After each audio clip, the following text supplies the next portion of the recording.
Hello everybody, मेरा नाम है आदित्य पांडे और मैं पढ़ता हूँ ट्रिपल आईटी श्री सिटी के कंप्यूटर साइंस ब्रांच में।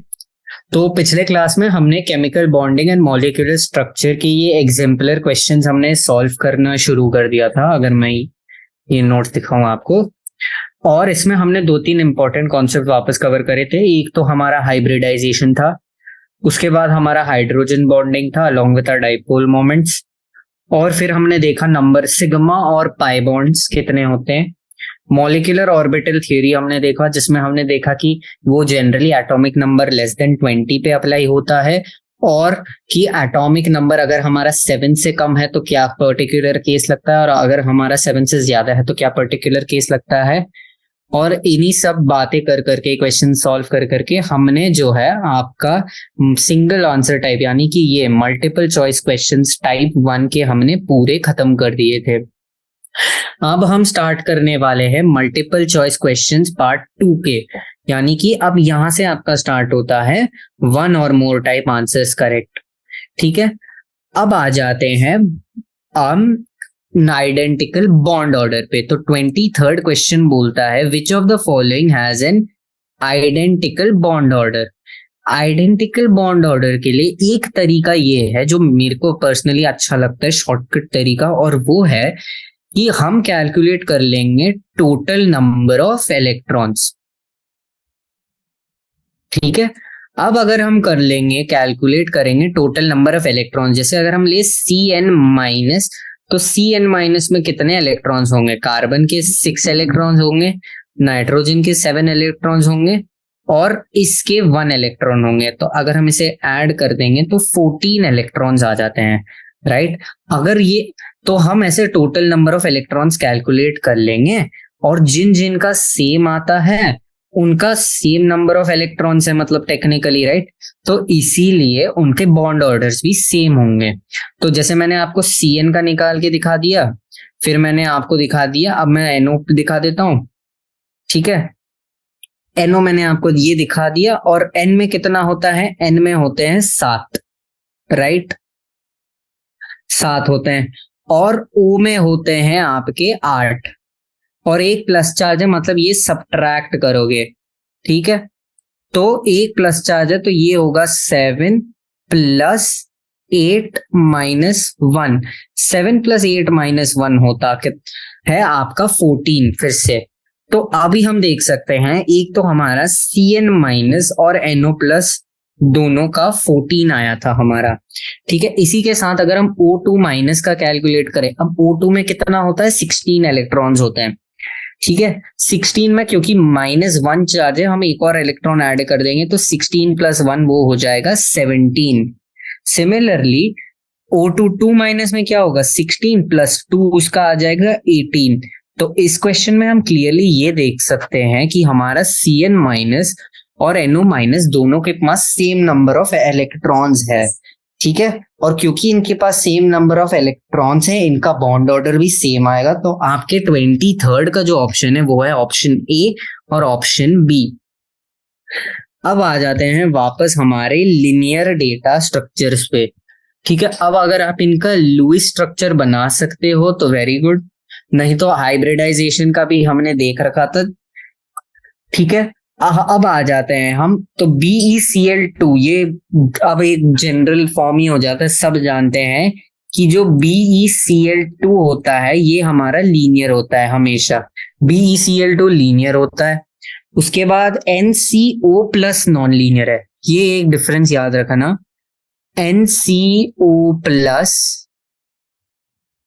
नॉन लीनियर कंपाउंड बन जाता है, वेराज आपका ये नॉन लीनियर है। ठीक है, वेराज अगर हम देखें हमारा खाली NCO, तो NCO लीनियर है।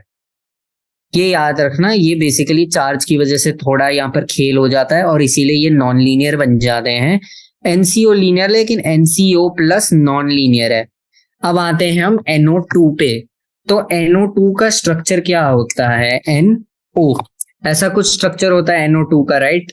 NO2 का जो ये स्ट्रक्चर है, ये हम क्लियरली बता सकते हैं कि ये नॉन लीनियर नहीं होगा, ये एंगुलर होगा।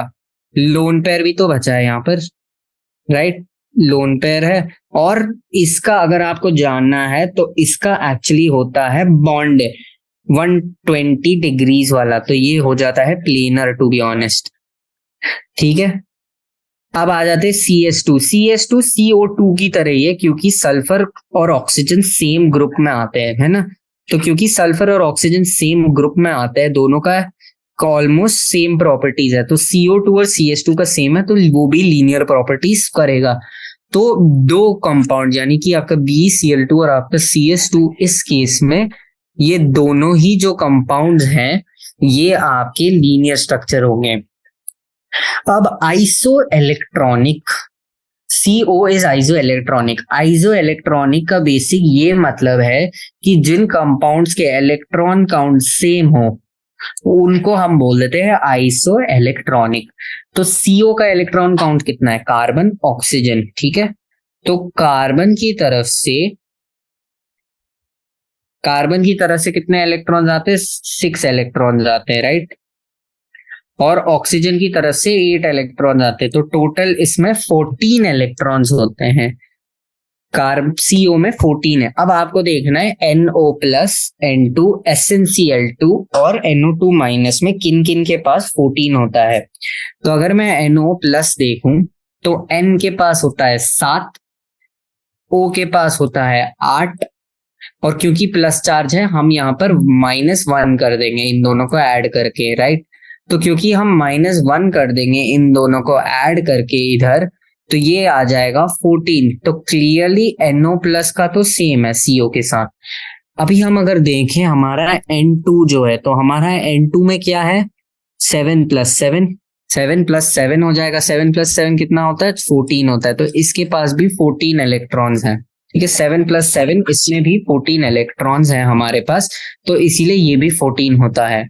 SnCl2 में नहीं होगा ये, क्योंकि क्लोरीन के पास 7 होता है, Cl2 है, मतलब ऑब्वियसली ये ग्रेटर देन 7, 7 + 7 14, मतलब 14 से बड़ा होगा। और NO2 में भी नहीं हो सकता, क्योंकि O2 है तो वो अपने आप वहीं पर वो 16 इलेक्ट्रॉन बन रहा है खुद O2 की वजह से। तो कॉमन सेंस लगा दिया हमने आखिरी दो में, और CO हमारा NO प्लस और NO के साथ, N2 के साथ हमारा आइसो इलेक्ट्रॉनिक है, यानी कि हमारा ऑप्शन बी और हमारा ऑप्शन ए, ठीक है। Now which of the following has the same shape? तो शेप की अगर हम बात करें तो आप यहां पर हाइब्रिडाइजेशन कंसिडर कर सकते हैं, ठीक है। तो सेम शेप, अगर हम कार्बन डाइऑक्साइड का शेप देखूं मैं, तो कार्बन डाइऑक्साइड का शेप होता है ये, ठीक है। कार्बन डाइऑक्साइड CCl4 का होता है ये, O3 का होता है O, ओजोन, ऐसा कुछ होता है। और सिमिलरली अगर हम NO2 माइनस का निकालें तो वो भी बेंट शेप का होता है, राइट, ऐसा NO2 माइनस। तो यहाँ मेरा स्टाइलस काम करना बंद कर दिया, कोई बात नहीं, ये से ले लूंगा। ओके, NO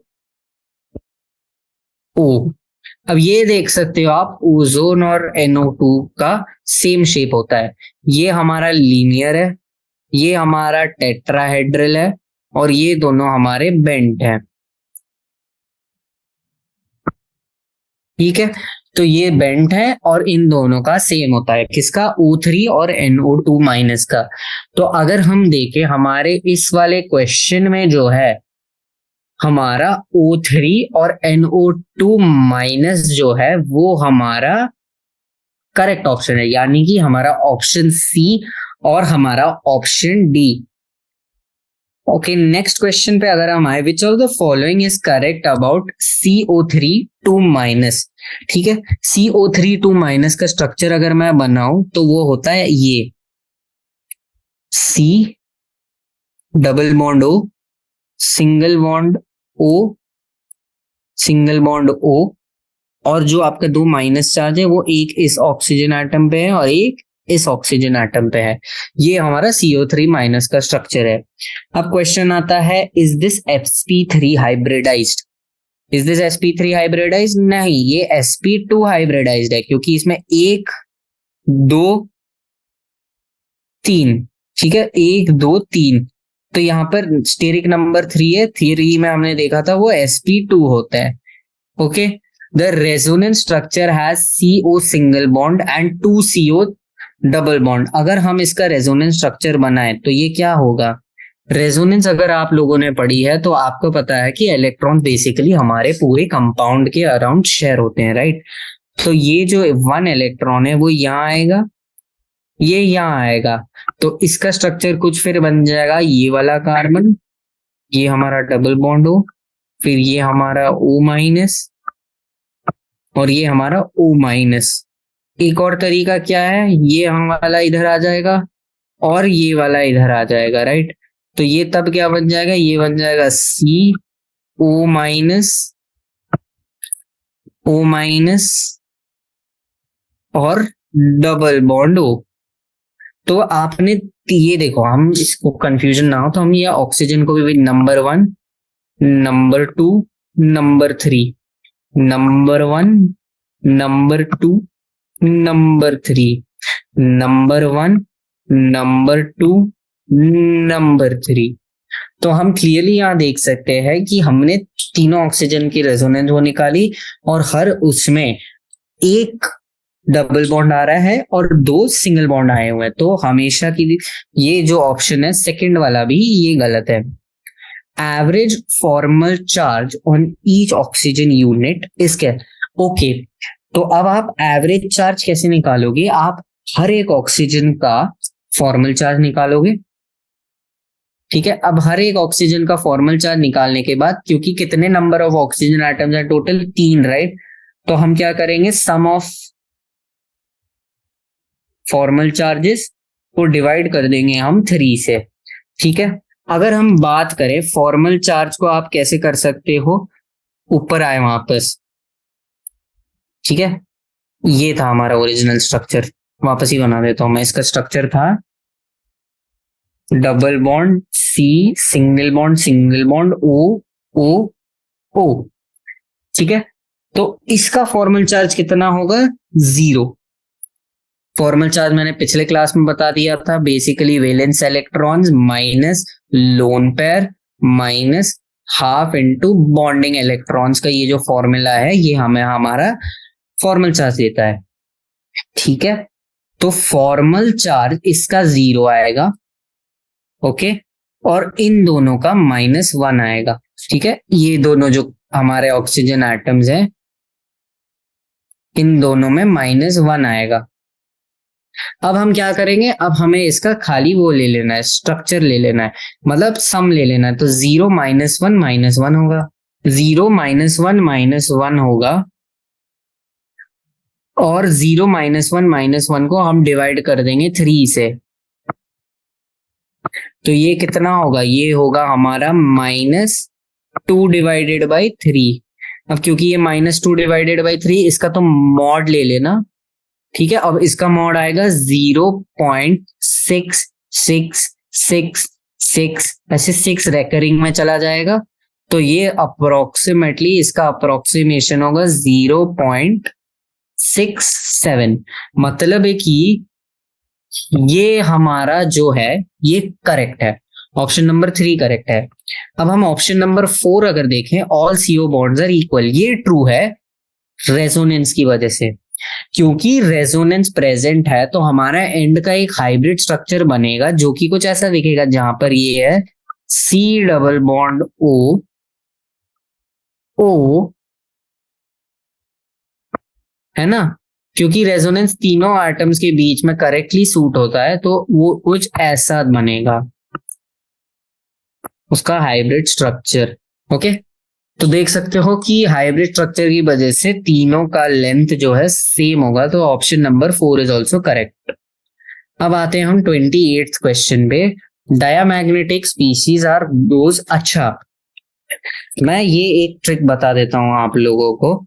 अगर हम देखें, ठीक है, अगर हम ये देखें कि टोटल नंबर ऑफ इलेक्ट्रॉन्स जो हैं वो ऑड आ रहे हैं, जनरली अगर हम बोलते हैं तो कभी कभी जब total number of electrons odd आ जाते हैं तो ये पैरामैग्नेटिक होने के ज्यादा चांसेस हैं। ठीक है, और जब वो इवन रहते हैं तो पैरामैग्नेटिक होने के उसके कम चांसेस हैं।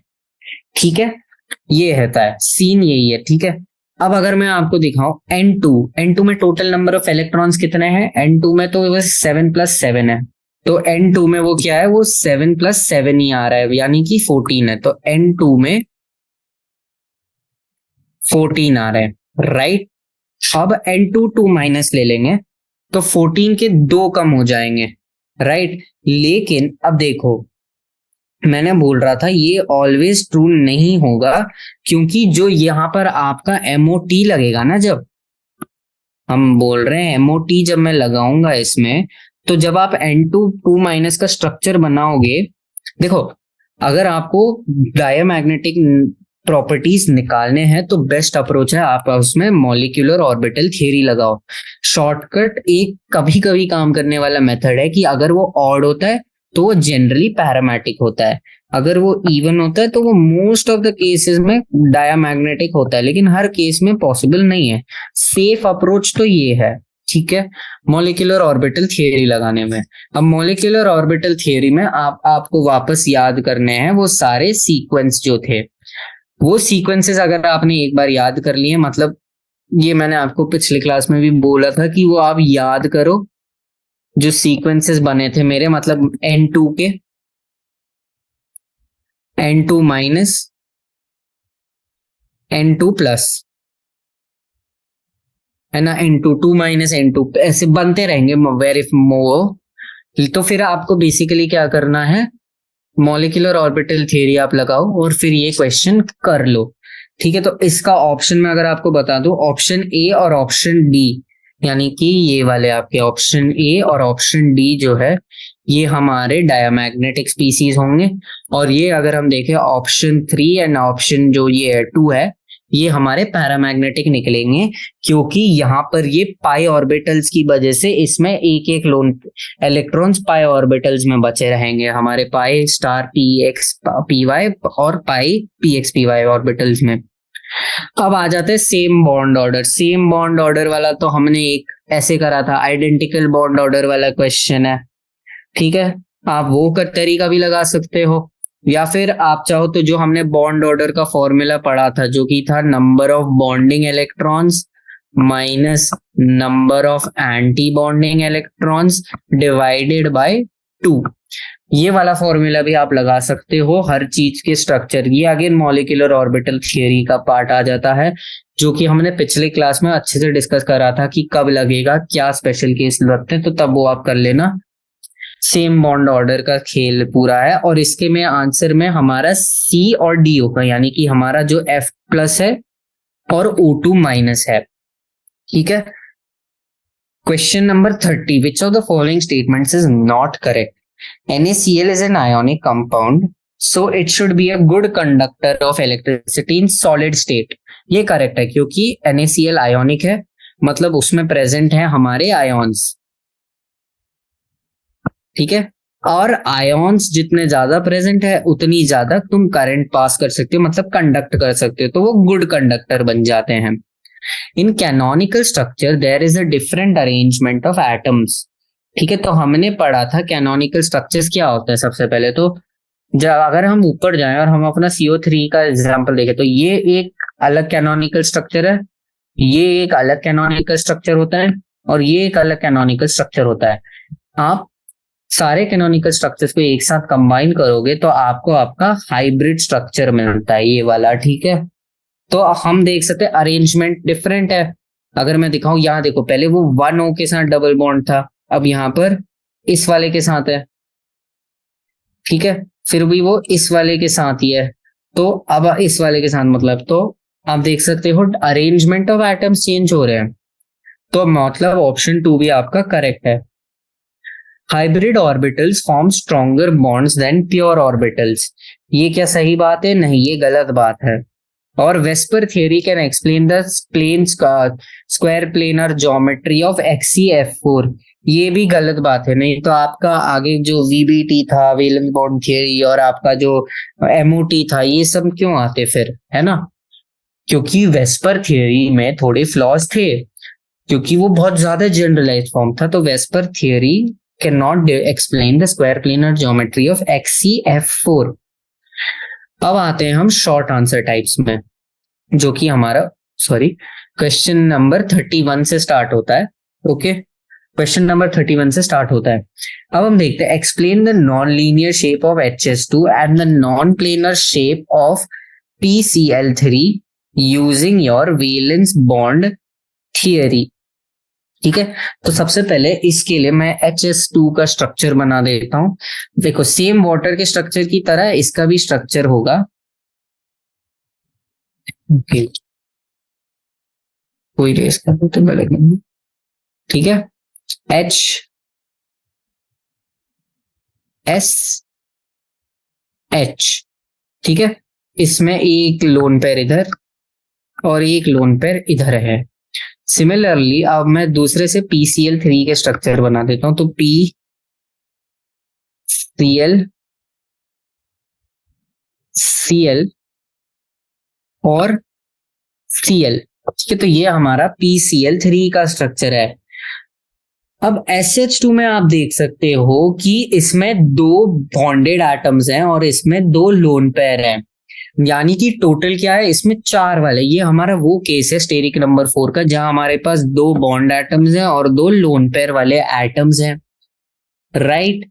तो अब देखो, 2 लोन पेयर्स हैं और वो आसपास में, तो वहां क्या होगा, लोन पेयर्स के बीच में रिपल्शन होगा, यानी कि ये लोन पेयर और ये लोन पेयर एक दूसरे से दूर जाना चाहेंगे, लेकिन ये जा नहीं पाएंगे क्योंकि उसके शेप की वजह से, वी शेप की वजह से हो रखा है। ठीक है, तो अब क्या होगा, अगर वो 2 लोन पेयर्स पास में होंगे तो बहुत ज्यादा रिपल्शन होगा और मॉलिक्यूलर अनस्टेबिलिटी में चला जाएगा मॉलिक्यूल, राइट। तो ये अनस्टेबिलिटी, ये जो डिस्टॉर्शन वर्ड जो हम यूज करते हैं इसके लिए, ये डिस्टॉर्शन अवॉइड करने के लिए ये मॉलिक्यूल ने वी शेप लिया है एंड नॉट लीनियर शेप।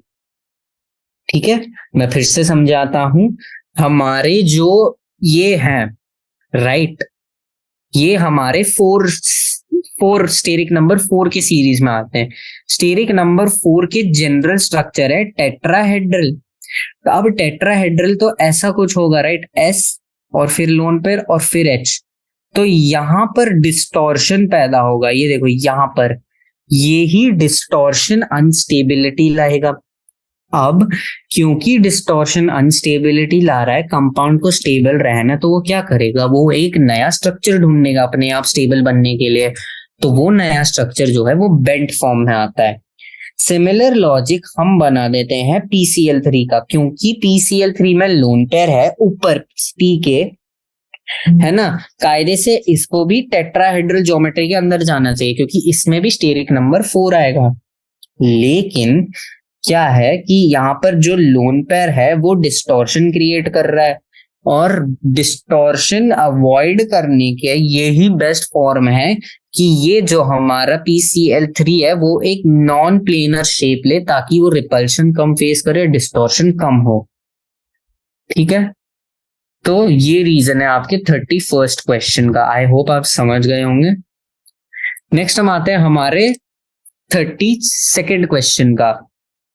तो 32nd क्वेश्चन में जो है आपको लिखना है O2 प्लस और O2 माइनस के मॉलिक्यूलर ऑर्बिटल के, जो वो थ्योरी से, मॉलिक्यूलर ऑर्बिटल थ्योरी से स्ट्रक्चर आए थे। अब 1s और 1s और सिग्मा 1s और सिग्मा स्टार 1s तो मैं के फॉर्म में लिखता था, पिछले क्लास में भी मैंने आपको बताया था, है ना। तो हम इसे क्या करेंगे, हम इसे लिख देंगे के फॉर्म में, और फिर ये बन जाएगा हमारा सिग्मा 2s। मेरा स्टाइलस आज काम नहीं कर रहा, तो ठीक है, हम लिख देंगे इसको सिग्मा 2s। सिमिलरली हम आगे लिख देंगे सिग्मा स्टार 2s, मैं स्टार डाल देता हूं खाली। फिर हमारा, अब देखो, क्योंकि एटॉमिक नंबर ग्रेटर देन 7 है, ग्रेटर देन और इक्वल टू 7, तो अब हमारा सिग्मा 2p आ जाएगा, तो सिग्मा 2pz। ठीक है, सिग्मा 2pz आएगा। फिर हमारे पाई ऑर्बिटल आ जाएंगे, और सिमिलर टाइप ऑफ स्ट्रक्चर हमारा O2 माइनस में आएगा। O2 प्लस में टोटल 15 इलेक्ट्रॉन्स हैं, O2 माइनस में जो है तब टोटल आपके 17 इलेक्ट्रॉन्स हैं। अब बॉन्ड ऑर्डर अगर मैं निकाल लूंगा O2 प्लस का, तो O2 प्लस में क्या होता है, 10 बॉन्डिंग में आप गिन लेना, जो स्टार वाले होते हैं वो होते हैं आपके एंटी बॉन्डिंग। मैं आपको मॉलिक्यूलर ऑर्बिटल थियरी बोल रहा हूँ, बहुत इंपॉर्टेंट है, कर लेना। -5 एंटी बॉन्डिंग 2 से डिवाइड करना, तो ये आएगा करीब 2.5 के करीब। सिमिलरली अगर मैं बॉन्ड ऑर्डर निकालना चाहूं O2 माइनस का, तो ये 10 - 7 डिवाइडेड बाय 2 होता है, दैट इज 1.5। तो अब ये पार्ट आप याद रखो कि जितना ज्यादा बॉन्ड ऑर्डर उतना ही कम, उतना ज्यादा उसकी एनर्जी, ठीक है, और एनर्जी लेंथ से इनवर्सली प्रोपोर्शनल है। तो जितना ज्यादा bond order directly proportional to bond energy, very important, bond order is directly proportional to bond energy. इस हिसाब से आपका जो ये O2 प्लस है, O2 प्लस का जो बॉन्ड ऑर्डर, बॉन्ड एनर्जी है वो ज्यादा है क्योंकि उसका बॉन्ड ऑर्डर ज्यादा है, ठीक है। नेक्स्ट क्वेश्चन पे आते हैं। तो नेक्स्ट क्वेश्चन हमें बोलता है explain the shape of BrF5। Okay, तो BrF5 के बारे में बात करते हैं। यहां पर हमारे पास दो एटम्स हैं, राइट, ब्रोमीन और फ्लोरीन। ब्रोमीन का अगर मैं इलेक्ट्रॉनिक कॉन्फ़िगरेशन लिखूं तो वो होता है 1s2 2s2 2p6 3s2 3p6, है ना, 3d10 4s2 और 4p5, राइट, 4p5 है, राइट। अब अगर मैं इसका आपको वो बनाऊं मॉलिक्यूलर ऑर्बिटल थियरी, अब देखो 5 इलेक्ट्रॉन्स आ रहे हैं, तो ब्रोमीन को पेंटावेलेंट होना चाहिए। ब्रोमीन को क्या होना चाहिए, पेंटावेलेंट होना चाहिए। पेंटावेलेंट कैसे होगा, 4d पेंटावेलेंट हो जाएगा। देखो यहां से अगर वो 3 इधर भेज दे तो हो जाएगा, राइट। तो फाइनल स्ट्रक्चर क्या बनेगा, ये मेरा s ऑर्बिटल है, ये मेरा p ऑर्बिटल मान लो, और यहां मैं नीचे d ऑर्बिटल बना रहा हूं, ठीक है, ये d ऑर्बिटल है। तो अब मेरे s में तो 2 है, राइट, s में 2 है, और p में 3 आ जाएंगे। 3 क्यों आए, क्योंकि ये फिर हाफ फिल्ड बन जाएगा और ये स्टेबल रहेगा, और d में 2 आ गए, तो पेंटावेलेंस आपका अचीव हो गया। तो हाइब्रिडाइजेशन में कौन से जाएंगे, ये s का 2 इलेक्ट्रॉन्स, ये p के 3 इलेक्ट्रॉन्स, और ये d के 2 इलेक्ट्रॉन्स। इसमें 5 स्लॉट होते हैं ना d ऑर्बिटल में हमारे, ओके। सो ये होगा आपका, हो जाएगा, और ये बनेगा S2p3d2। टेक्निकली क्या हो रहा है कि हम ये ऑर्बिटल्स ले रहे हैं, ठीक है, लेकिन ये हो जा, सॉरी, s ऑर्बिटल, s का 1 ऑर्बिटल, ओके, p का 3 ऑर्बिटल, d के 2 ऑर्बिटल। तो उस केस में हम s का 1 ऑर्बिटल sp3d2 दे रहा है। अब इसमें क्या है, sp3d2, और फिर ये स्ट्रक्चर हमारा लोन पेयर भी रखेगा एक, राइट, क्योंकि सॉरी सिग्मा बॉन्ड्स बनेंगे साथ में, सिग्मा बॉन्ड्स के साथ हमारे थोड़े लोन पेयर भी बचे रहेंगे। तो फाइनली इसका शेप होगा ब्रोमीन, 5 7 होते वेलेंस में, 5 लग रहे हैं, एक लोन पेयर बचेगा, ये मान लो उसका वो है 2 3 4, और ये 5 फ्लोरीन का बनेगा, ठीक है, ओके। तो BrF5 का ये स्ट्रक्चर बनेगा, जो कि है हमारा स्क्वायर पिरामिडल शेप। मैं आपको फिर से ये एक बार अच्छे से समझा देता हूँ ये वाला क्वेश्चन, ठीक है। तो सीन बेसिकली ये है, हमें जानना है कि BrF5 का शेप एग्जैक्टली क्या होता है, ठीक है। Br अब इलेक्ट्रॉनिक कॉन्फ़िगरेशन है 1s2 2s2 2p6 3s2 3p6, 4s2, 4p5 and 4d। Okay, अब हम देख सकते हैं कि हमें 5 इलेक्ट्रॉन्स कंबाइन हो रहे हैं हमारे ब्रोमीन के साथ। अब क्योंकि हमारे ब्रोमीन के साथ 5 इलेक्ट्रॉन्स कंबाइन हो रहे हैं तो हमें 5 के लिए जगह बनानी पड़ेगी, राइट। हमें 5 ऑर्बिटल्स चाहिए। तो हम क्या करेंगे, 5 ऑर्बिटल्स बनाने के लिए ये जो 5 है इसको 3 करेंगे और यहाँ 2 भेज देंगे। क्यों? क्योंकि जब ये 3 बनेगा तो ये वाला जो ऑर्बिटल है हमारा, ये हमारा हाफ फिल्ड हो जाएगा, राइट। और हम जानते हैं हाफ फिल्ड ऑर्बिटल स्टेबल होते हैं। सिमिलरली 2 d ऑर्बिटल में होगा तो फिर क्या होगा, एक s ऑर्बिटल होगा, 3 p ऑर्बिटल होंगे और 2 d ऑर्बिटल होंगे जो एक साथ आ रहे हैं और हाइब्रिडाइज हो रहे हैं। तो वो क्या फॉर्म करेगा, हमारा sp3d2। Keep in mind bromine का लोन पेयर भी एक बचा रहेगा क्योंकि ब्रोमीन में 7 वैलेंस इलेक्ट्रॉन्स हैं जिसमें से 5 फ्लोरीन से कंबाइन होंगे तो 2 बचेंगे जो हमारा लोन पेयर बन जाएगा। ठीक है, तो इस हिसाब से उसका स्ट्रक्चर ऐसा बनेगा, स्क्वायर पिरामिडल शेप।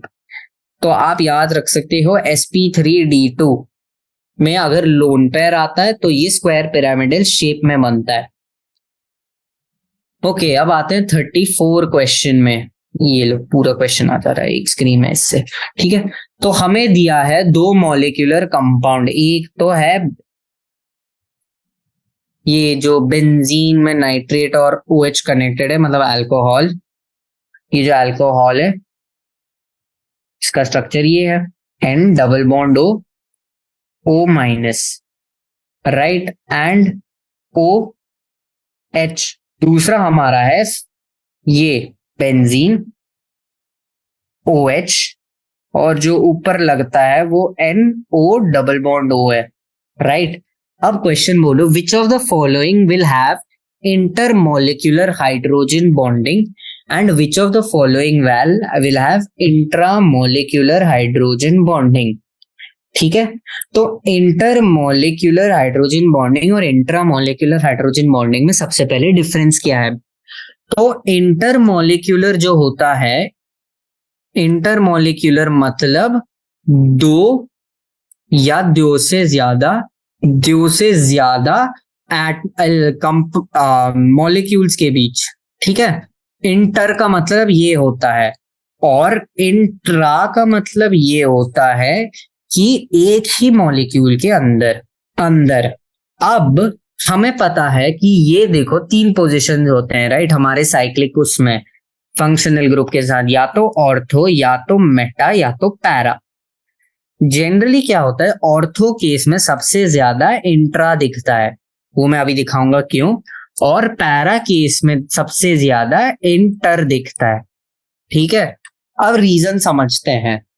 अगर हम देखें हमारा जो ऊपर है ये वाला कंपाउंड है, ठीक है, तो इस केस में हमारा जो O माइनस है और हमारा जो H है, ये H जो है ये एक दूसरे के साथ यहां हाइड्रोजन बॉन्ड बना सकते हैं, राइट। तो ये 6 रिंग्ड स्ट्रक्चर बन रहा है और हम 6 रिंग स्ट्रक्चर स्टेबल भी होता है, ये भी एक फैक्ट है। ठीक है, लेकिन यहां पर बात यह है कि ये H ये O के साथ बॉन्ड ज्यादा इजीली बना सकता है कंपेयर टू किसी और एलिमेंट के O के साथ। और दूसरी तरफ ये वाला देखो दूर है बहुत, पैरा के केस में ये बहुत दूर आ जाता है, राइट। और क्योंकि ये बहुत दूर आ गया है, मतलब दूर मतलब डिस्टेंस बहुत ज्यादा है ये इसके और इसके बीच में, क्योंकि डिस्टेंस ज्यादा है इसीलिए ये कम हो जाता है इसमें हाइड्रोजन बॉन्डिंग का स्ट्रेंथ। तो अगर हम देखें कंपाउंड 1 जो है वो इंट्रामोलिक्यूलर दिखाएगा और जो ये कंपाउंड 2 है ये इंटरमोलिक्यूलर दिखाएगा। ठीक है, अब बोल रहा है कि which of the following will have a higher melting point. अब जितना बड़ा चेन उतना ज्यादा आप ये मान के चलो अभी के लिए कि उस जितना बड़ा उतना ज्यादा बड़ा उसका मेल्टिंग पॉइंट है ना। अब इंट्रामोलिक्यूलर केस में चेन उतना बड़ा नहीं हो सकता क्योंकि वो अपने आप से वो लिंक बना रहा है, राइट। हमने देखा था ये अपने आप से लिंक बना रहा है इधर। तो क्योंकि यहाँ पर ये अपने आप से ही लिंक बना रहा है तो इसका चेन इतना ही कंपाउंड होगा जितना यहाँ दिख रहा है 1 में। लेकिन अगर हम क्वेश्चन कंपाउंड नंबर 2 को देखें तो कंपाउंड नंबर दूसरे कंपाउंड से बनाएगा तो फिर वो ज्यादा बड़ा चेन बनेगा उसका। तो ये ज्यादा बड़ा चेन बनेगा उसका, एक ऐसा हो सकता है इसके N double bond NO minus से कहीं यहाँ लिंक हो, ये हो, ऐसी चीजें होती हैं। तो जो हमारा बॉइलिंग पॉइंट या फिर मेल्टिंग पॉइंट होगा, मेल्टिंग पॉइंट और बॉइलिंग पॉइंट इस कंपाउंड 2 के लिए ज्यादा होगा क्योंकि बेसिकली हम ज्यादा बड़ा चेन बना सकते हैं। Okay, question number 3, solubility depends. अब देखो, जो वाटर मॉलिक्यूल्स के साथ ज्यादा हाइड्रोजन बॉन्ड बना सकता है वो वाटर में ज्यादा डिसॉल्वेबल होगा। सिंपल सी बात है ना। अब सेम रीजन में इंटरमॉलिक्यूलर और इंट्रामॉलिक्यूलर वाली बातें आ जाती हैं।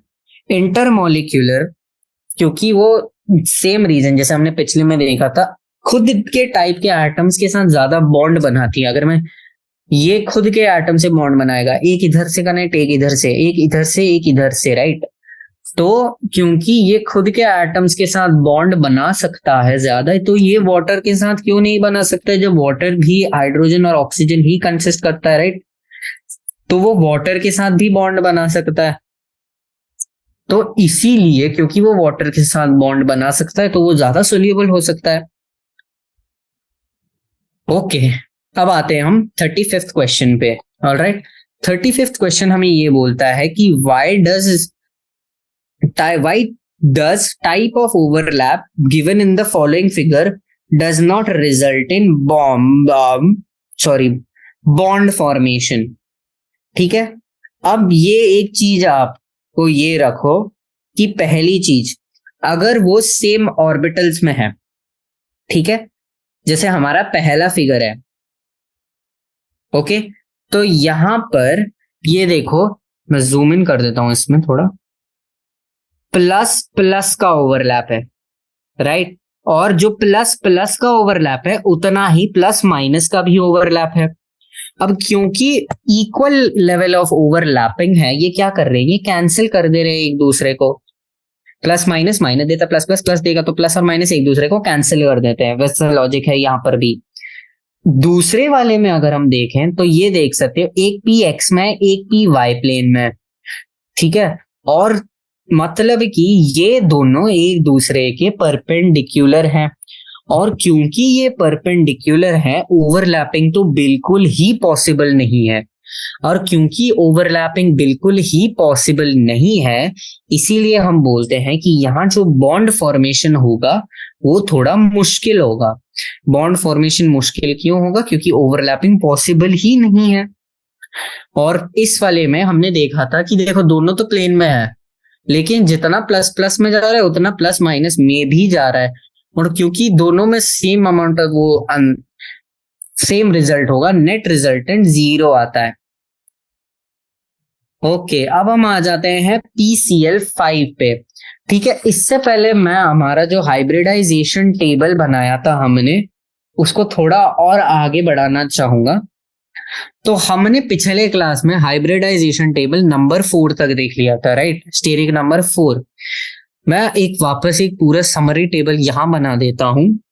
पहली चीज, स्टेरिक नंबर और हाइब्रिडाइजेशन के रिलेशन में, तो यहां पर हम बना देते हैं स्टेरिक नंबर, और यहां पर मैं हाइब्रिडाइजेशन दिखा देता हूं।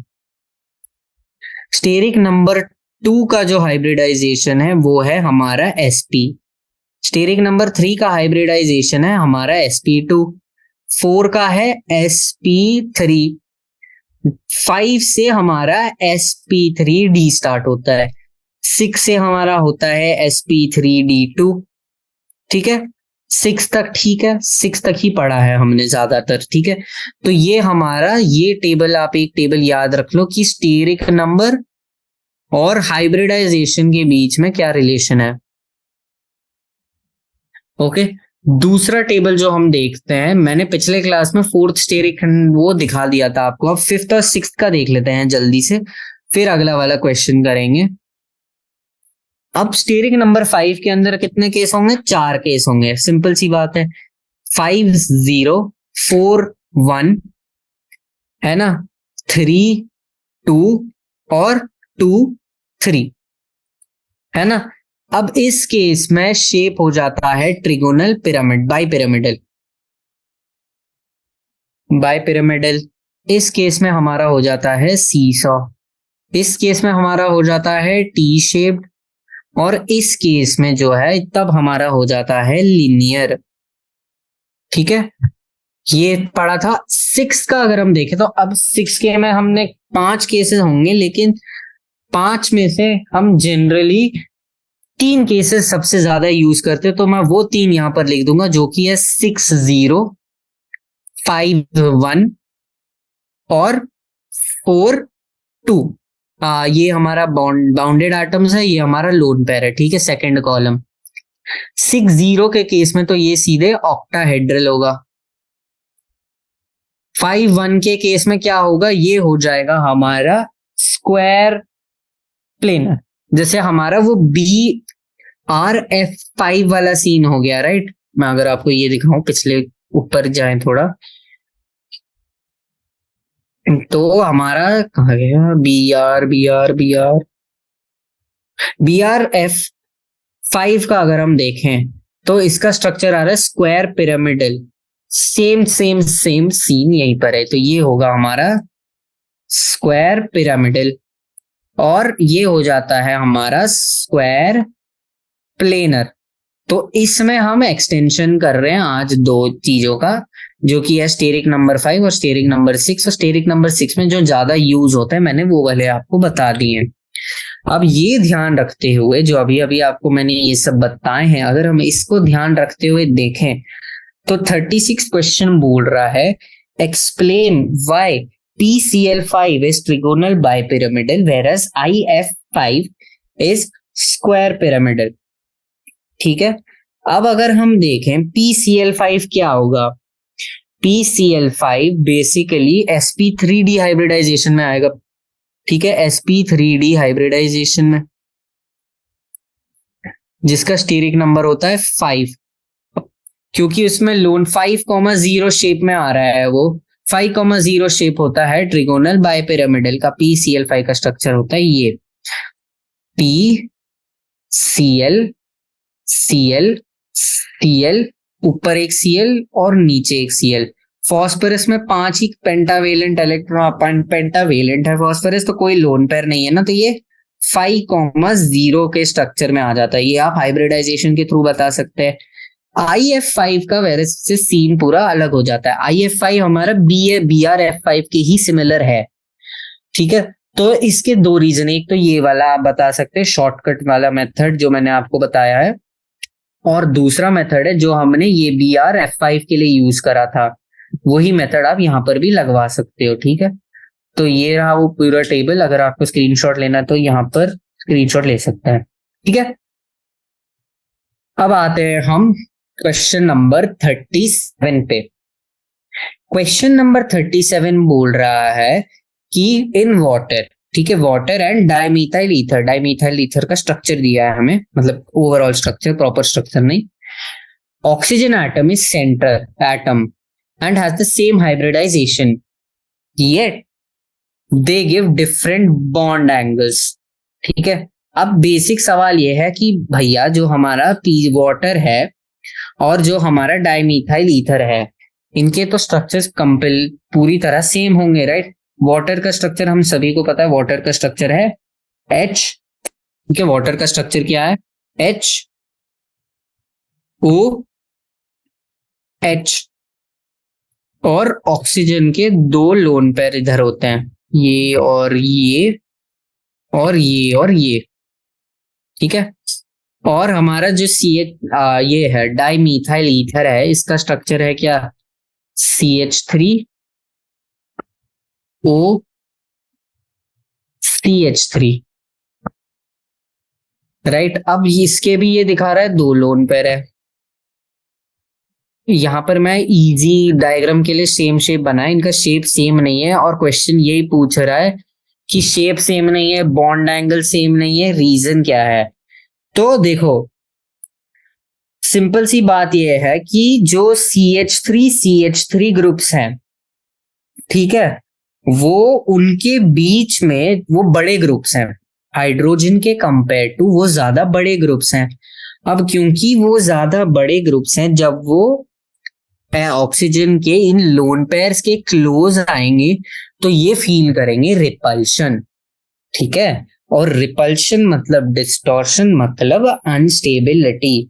तो क्योंकि ये रिपल्शन की वजह से अनस्टेबिलिटी है तो ये ज्यादा दूर जो है एंगल बढ़ाएगा और वो इस एंगल में जाएगा जिसमें उसे रिपल्शन फेस ना हो। अब देखो वाटर का जो भी एंगल है वो उस हिसाब से बना है, इसका क्या होगा, इसमें बेसिकली CH3 ग्रुप्स में ज्यादा वो होगा, रिपल्शन होगा, तो वो ज्यादा वाटर से उसका बॉन्ड एंगल ज्यादा होगा ताकि रिपल्शन फेस ना हो। ओके, तो रीजन ये है कि CH3 बड़ा ग्रुप है, वो रिपल्शन फेस करेगा, तो रिपल्शन को अवॉइड करने के लिए वो अपना बॉन्ड एंगल बढ़ा देगा। और वाटर में ये रिपल्शन फील क्यों नहीं हो रहा है, क्योंकि CH3 के कंपेयर टू जो अपन का हाइड्रोजन एटम है वो ज्यादा छोटा है, और क्योंकि हाइड्रोजन एटम ज्यादा छोटा है उसमें रिपल्शन उस एक्सटेंट तक फील होती नहीं है, ठीक है। फिर आता है क्वेश्चन नंबर 38। तो क्वेश्चन नंबर 38 बोल रहा है कि तुम्हें बनाना है लुई स्ट्रक्चर और फिर तुम्हें फॉर्मल चार्ज बनाने हैं, ठीक है। अब लुई स्ट्रक्चर और फॉर्मल चार्ज में मैं इनमें से एक ही क्वेश्चन करूंगा, HNO3 करूंगा मैं, ठीक है। बाकी NO2 और H2SO4 आप खुद ट्राई करेंगे, लॉजिक सेम है, ठीक है।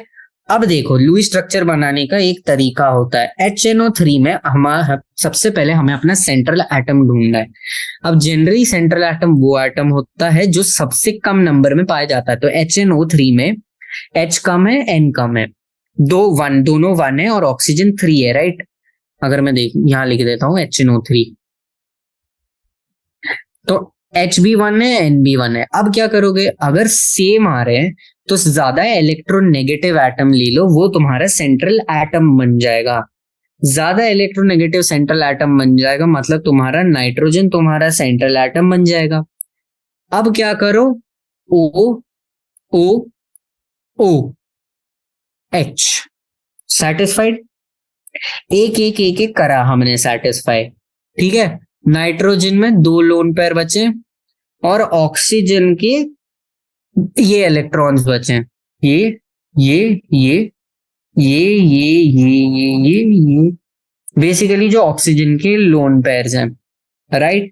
अब क्या होगा, अब हम बोल सकते हैं कि यहां पर ये इलेक्ट्रॉन्स बॉन्ड बना सकते हैं और एक और यहां ये बन जाएगा, राइट। Make sense, okay.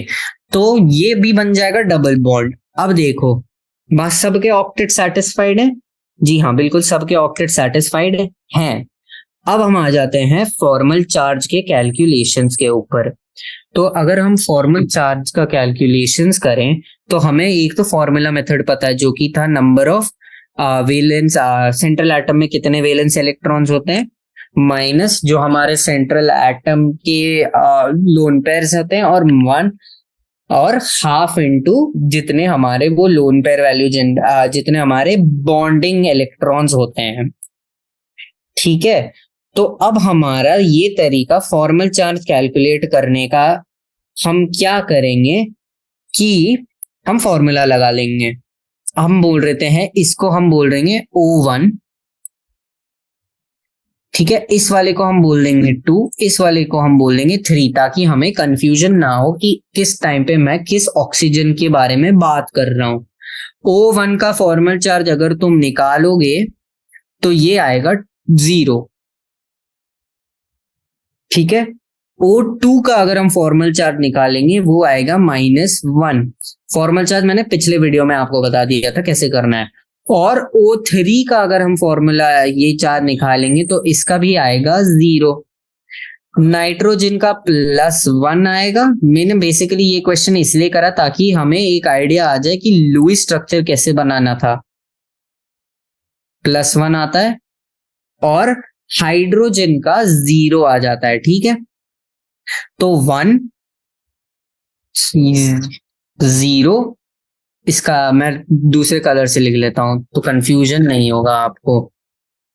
तो इसका जो फॉर्मल चार्ज है वो है 0, इसका फॉर्मल चार्ज है 0, इसका फॉर्मल चार्ज है -1, इसका फॉर्मल चार्ज है +1 नाइट्रोजन का, और हाइड्रोजन का फॉर्मल चार्ज है 0। ठीक है, 3 4, ठीक है। सो हर जगह ऑक्टेट भी सेटिस्फाइड है, ये कंप्लीटली करेक्ट स्ट्रक्चर है। अब आप NO2 और H2SO4 का ट्राई करो। NO2 तो कंपैरेटिवली इजी है। H2SO4 में आप पहले ऑक्सीजन पे ध्यान देना, फिर हाइड्रोजन पे ध्यान देना, ठीक है। ये मैं टिप दे रहा हूं आपको एक, कि आप अपने ऑक्सीजन पे ध्यान देना पहले, फिर आप अपने हाइड्रोजन पे ध्यान देना। एक बार आपका ऑक्टेट कंप्लीट हो जाए तो फिर आप अपना आगे का अपने आगे का फॉर्मल चार्जेस ढूंढना। फॉर्मल चार्जेस का मैंने वो दिया है आपको, फॉर्मूला मैंने पिछले क्लास में दे दिया है, तो आप वो यूज करना और अपना वो सॉल्व कर लेना, ठीक है।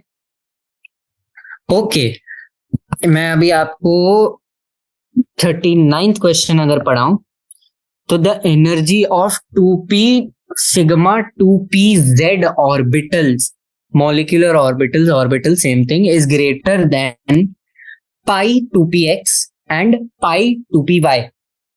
अब रीजन क्या है इसके पीछे?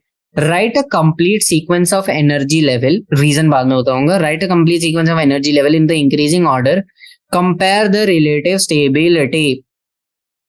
बेसिकली क्वेश्चन तो पूछ ही नहीं रहा है रीजन, क्वेश्चन पूछ रहा है कि हमको पता है जब हमारा एटॉमिक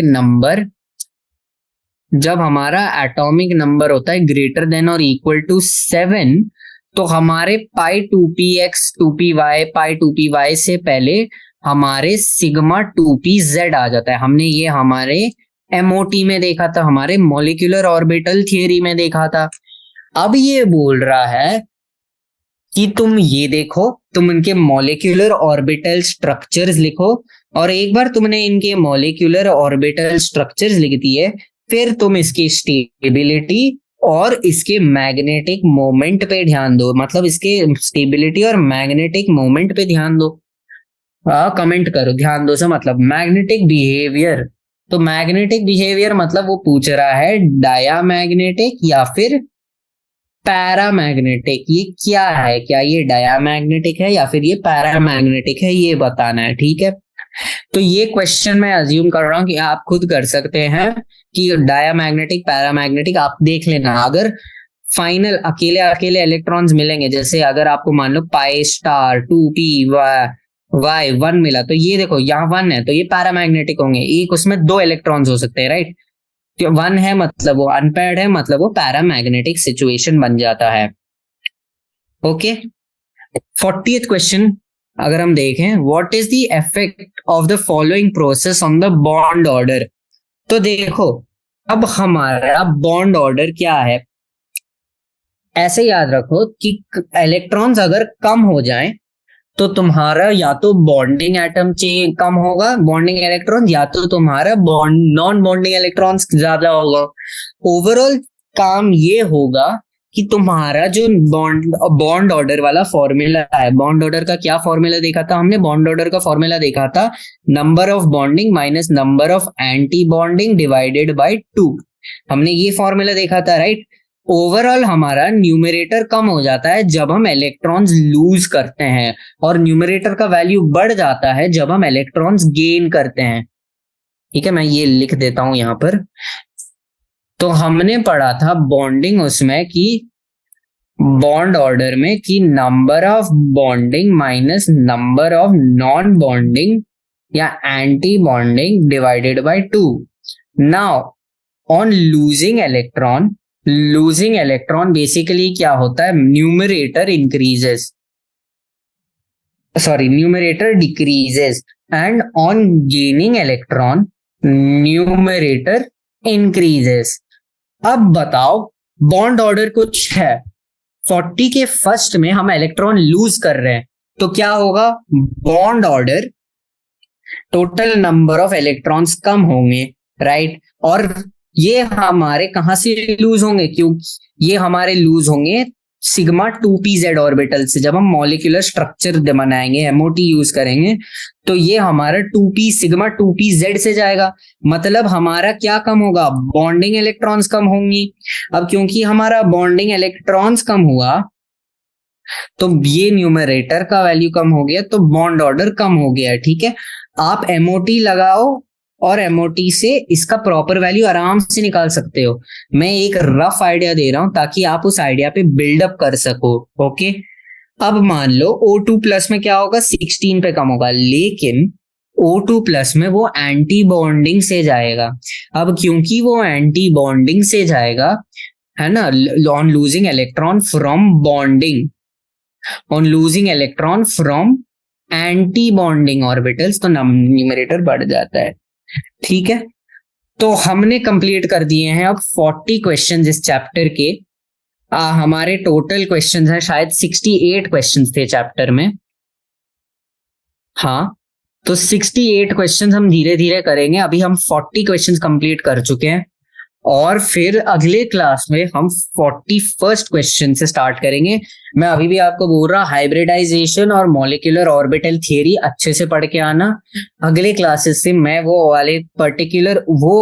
वाले क्वेश्चन स्किप करूंगा, क्योंकि 2 क्लासेस में आपको समझ में आ गया होगा कि एमओटी और हाइब्रिडाइजेशन के सवाल करते कैसे हैं, ठीक है। Okay everybody.